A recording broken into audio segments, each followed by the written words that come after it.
Hey guys, this is Booking Bronco with another Booksy Biz tutorial. So today we are going to be getting into what the checkout process looks like inside the app.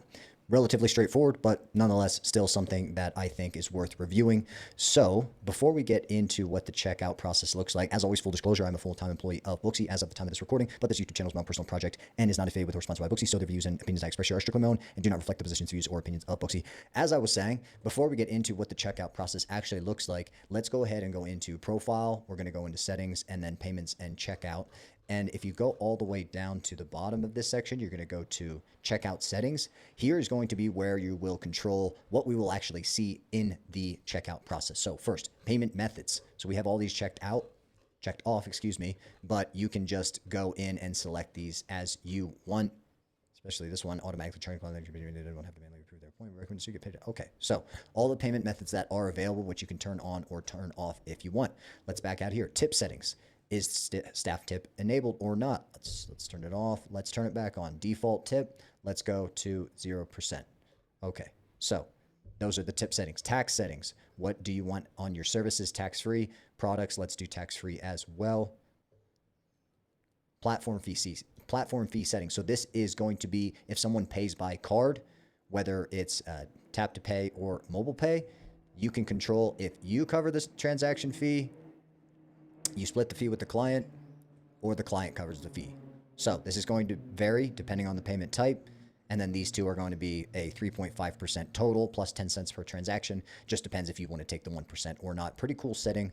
Most people do not know about that. We're just going to leave it as is. And then there is ability to put a receipt as well. I'm assuming that's only if you're going to be using the Booksy card reader. So that's just the preliminary stuff, guys. As I said, this will control what we will see in the checkout process, but something worth checking out. No pun intended. Let's go ahead and go to this checkout section here, bottom middle.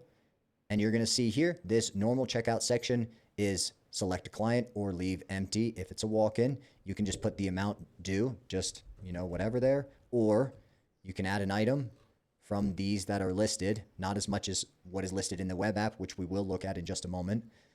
And then you can add a discount as well. So I'm just going to go in here and add in this service of a haircut. I'm going to give a discount of 10%. And then let's say no tip. So if we continue through, we can just go through and put this as cash, checkout complete. Done. You can send a receipt to someone via email if you want. So that's the normal checkout process.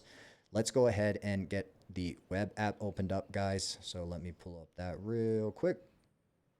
Not that one. Also not that one. That's what we're looking for. So we've got the checkout section here on the left, which we can do the same as we just did before. Select what we want. Notice on the left-hand side here, more options. You're able to charge other things, gift cards, packages, memberships. So keep that in mind. There may be things that you want to use or, sell that you'll need to come to the web app for. That's going to be in the bundled services series that I covered last week if you have any questions. Another thing is you can go in here and do it via the appointment. So let's say this person just came in, they had their appointment. Here's where you would cancel it, maybe if they didn't come in. Or we're going to go in here and just do checkout. This takes me automatically to the checkout section with the service, or the appointment put in here. I'm going to go ahead and select payment method as cash, confirm and pay. Checkout complete, paid, go to calendar. So now we can see that this is finished. Also, let's say to be charged. These were past appointments. If I can just go in here, I selected that appointment, select payment method, cash, confirm, and pay. Boom. So that's pretty much it, guys.